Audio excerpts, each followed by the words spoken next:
Ketika berjalan, singgah ke rumahnya Ummu Ma'bad. Siapa? Ummu Ma'bad. Di hadis ni Pak ya. Ummu Ma'bad ni adalah orang Badui, diam di dalam tenda. Ada kampung Khuza'ah. Rasulullah datang ke sana, ada ibu-ibu seorang-seorang je diam. Bu, bolehkah saya beli daging dan kurma? Kami nak makan.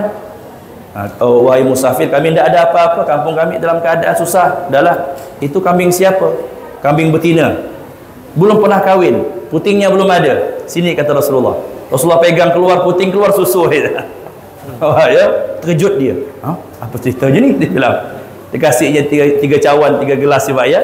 1 gelas untuk Rasulullah dan 2 gelas untuk pasukan kawan-kawan, dan 1 gelas untuk Ummu Ma'bad. Ini untuk kau dan suamimu. Mana suamimu? Suami saya lagi ada kerja dan sebagainya. Pak ya, singgahlah. Datang suaminya, Nabi dah lewat dah. Maka suami dah dengar beritanya. Kayaknya itulah orangnya, dia bilang. Jadi kejar-kejar selama ini, dia bilang.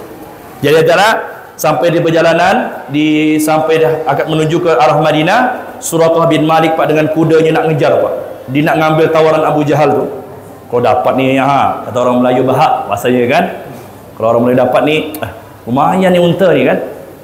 Awalnya dia belum Islam. Sampai di situ tenggelam kaki kuda, tenggelam. Mau apa kau? Udahlah, kami nak buat perjanjian. Akhirnya dibuatlah perjanjian. Sebelum Rasulullah meninggalkan Suraqah bin Malik namanya, nanti Islam dia. Suraqah, sini loh. Bagaimana pendapatmu nanti kau pada umur akhir hayatmu, kau akan memakai pakaian kerajaan Kisra? Ya, Suraqah bilang, apa ceritanya? Engkau sekarang masih dibunuh-bunuh orang, nak diserang orang, gimana Islam nanti nak menangkan? Betul Pak ya. Setelah Sayyidina Umar jadi khalifah, Kisra Persia dipak tumbang, perhiasan Raja Kisra tu Pak dipakai Suraqah bin Malik, mukjizat Nabi SAW. Sampailah Nabi di Quba hari Ta'ala, di Quba Rasulullah singgah selama 14 hari, dan itulah memang masjid pertama dibangun dalam Islam. Ya, sebelum Masjid Nabawi Pak ya. Di sana singgah Rasulullah di rumahnya Amr bin Auf namanya. Amr bin Auf. Pada Kulthum, kabilah Amr bin Auf, dan daripada namanya Kulthum bin siapa lupa saya namanya. Di situ, dan Sayyidina Ali Pak diam di Mekah. Apa tugas beliau? Beliau diam di Mekah cuma 3 hari lah, tak salah di kitab tu, untuk mengembalikan amanah-amanah orang Quraisy. Jadi Nabi itu Pak diserang orang, dibilang pembohong. Tapi orang Quraisy kalau nitipkan kunci auto motor sama Rasulullah, bahasanya lah begitu. Nitipkan amanah sama Nabi, lucu kan? Dia percaya Nabi itu betul orang amanah, tapi tak percaya Nabi itu orang. Jadi Rasulullah tidak mau ganggu harta orang sallallahu alaihi wasallam. Wahai Ali, kau diam di sini, balikkan barang-barang orang, nyusul saya nanti. Masuklah Nabi SAW. Ahli hadis mengatakan Nabi SAW masuk pada 12 Rabiul Awal. Jadi perjalanan beliau Pak berapa lama? Muharram Safar, 2 bulan 12 hari Pak. Ya, masuklah Nabi SAW di Madinah, di Yathrib awal namanya, pada 12 Rabiul Awal. Dalam hadis Imam Hafidh Ibnu Abdul Bar, beliau mengatakan, Sayyidina Ibnu Abbas radhiyallahu anhu meriwayatkan, sesungguhnya Nabi kalian SAW, beliau diutus sejak lahir pada hari Senin, diutus pada hari Senin, dan masuk ke Madinah pada hari Senin. 12 Rabiul Awal pas Nabi SAW masuk, maka disambut dengan luar biasa, yang mungkin kita bisa tahu sedikit kisahnya bagaimana. Unta Rasulullah Pak berjalan dan menuju kepada tanah 2 anak yatim orang Madinah asli, namanya Sahal dan Suhail. Semua orang nawarkan rumah. Wahai Rasulullah, ke rumah saya je, ke rumah saya. Rasulullah, tunggu dulu, nanti biar unta saya ini yang milih, gitu kan. Rasulullah nak jaga hati orang banyak, ya, biar unta ini yang milih. Ternyata unta telah Allah pilih untuk berhenti di tanah 2 anak yatim namanya Sahal dan Suhail. Berhentilah unta tadi, akhirnya dari tanah itulah Pak dibangunlah Masjid Nabawi sampai sekarang ini. Maka itulah mudah-mudahan dari kisah Muharram ini hari Ta'ala menjadi semangat kita semua untuk bersama-sama mengingat sejarah yang telah dibuat susah payah oleh Nabi kita SAW. Jangan sampai Pak anak-anak kita yang tidak kenal dengan cerita dan berita daripada Nabi kita Muhammad SAW. Dalam hadis dalam kitab Al-Qawaid Al-Asasiyah fi usul hadis oleh Sayyid Muhammad Alwi Al-Maliki, Rasulullah bersabda, la yu'minu ahadukum hatta takuna hawa tab'an lima ji'tu bih. Tidak sempurna iman kalian, tidak sempurna iman kalian sampai seluruh hawa nafsunya menuruti apa yang saya contohkan.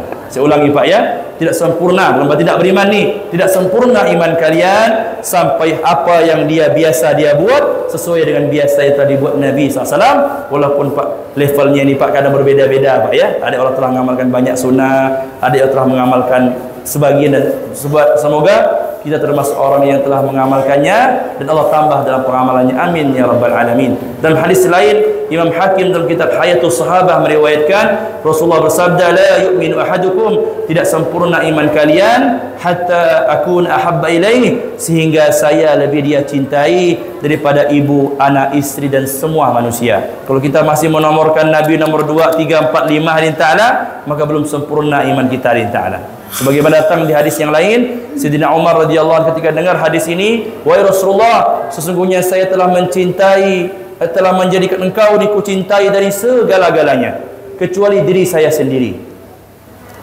Sayyidina Umar jujur dia, belum sempurna imanmu wahai Umar. Terdiam Sayyidina Umar, sudah dah, udah saya musyawarah dengan diriku sendiri, tidak ada yang paling kucintai selain engkau wahai Rasulullah SAW. Dan penutup daripada kisah sebelum kita tanya jawab ini insyaallah, dalam kitab Hayatus Sahabah yang nampak daripada cinta Sayyidina Umar bin Khattab radhiyallahu anhu yang kita ambil hikmahnya ketika beliau jadi khalifah Pak. Beliau ini kan khalifah Islam kedua setelah Abu Bakar radhiyallahu anhu. Maka beliau ketika itu Pak udah nak Jumatan, khalifah ini kan khatib khutbah. Pas nak Jumatan ada jalan gang gitu nak menuju Masjid Nabawi dari rumah beliau. Ada pancuran, kalau di Arab tuh Pak, Bapak nengok ya, Bapak ibu-ibu pernah haji umrah, ada kan orang Arab tuh suka ada pancuran tuh. Jadi air hujan tuh memang dibuang sama orang Arab tuh. Kalau kita Kalimantan ni kan disimpan, ya kan, air hujan tu untuk minum, untuk nyiram kebun kan. Jadi pas berjalan Sayyidina Umar jadi pancuran tu jatuh darah burung segar, burung disembelih, darah. Marah Sayyidina Umar, cabut, habis baju kita, nak Jumatan macam mana? Darah kan najis darah. Tak berapa lama datang Sayyidina Abbas, paman Nabi SAW. Wahai Amirul Mukminin, dengan segala hormat saya nak ngomong. Ada apa? Paman Nabi, ada apa? Tahu tak antum siapa yang masang pancuran di atas tu? Ya, tahu tak antum? Ya, sebenarnya tak layak kan? Amirul Mukminin, Umar Khattab radhiyallahu anhu. Tumbang negara-negara kafir Pak dengan beliau. Bayangkan Pak. Kita tahu dengan apa yang dipasang. Itu yang masang Nabi SAW. Yang masang tu Nabi, maka saya tak mengganggu walaupun jalan ini terserah. Maka saya terkata Umar Khattab, Rasulullah yang masang. Pasang lagi. Pasang lagi. Kalau masang jangan pakai tangga, pakai badan saya. Allah. Jadi Sayyidina Umar, Sayyidina Abbas, udah lah Amir, Amirul Mukminin dah lah. Saya mau tahu, masih tahu je. Tak bisa. Untuk Nabi SAW, pasang pakai badan saya. Tidak ada apa-apa saya dengan Rasulullah SAW. Baik, akhirnya naiklah Sayyidina Umar, Sayyidina Abbas dengan malunya beliau Pak. Sayyidina Abbas besar badannya Pak ya. Naik di pundaknya Sayyidina Umar radhiyallahu anhu, masang talang yang tadi pasang Nabi SAW. Jadi semuanya Pak dihapus oleh sahabat depan mata logikanya demi Nabi SAW karena beliau luar biasa. Dan memang terakhir ketika wafatnya Sayyidina Umar Pak ya, maka beliau telah izin kepada Sayyidah Aisyah radhiyallahu anha ketika beliau telah ditusuk sama orang jahat tadi, beliau telah izin kepada Sayyidina Umar radhiyallahu anhu, izin pesan kepada anaknya Abdullah bin Umar, wahai Abdullah, bolehkah kau izin kepada Aisyah agar aku dimakamkan di sampingnya kekasihku yang berdua itu, dia bilang. Datanglah tadi, wahai Aisyah ibunda yang mulia, Sayyidina Umar izin nak dimakamkan ke sini. Maka Sayyidah Aisyah mengatakan, kan rumah beliau, tanah beliau tu Raudhah Nabi yang dalam tu, di bawah kubah hijau tu. Sesungguhnya ini rumah saya, tapi saya memang pengen di sini karena suami saya yang meninggalkan, ayah saya sebelah, saya kepengenlah di sini sebenarnya. Cuma sepertinya saya telah lihat dalam mimpiku bahwa 3 cahaya telah masuk ke rumahku. Maka aku yakin pasti cahaya ketiga itu bukanlah saya yang pantas, dia bilang. Silahkan Sayyidina Umar, aku izinkan masuk ke rumahku, dia bilang, untuk dimakamkan di sini kalau memang boleh wafat. Senanglah Sayyidina Umar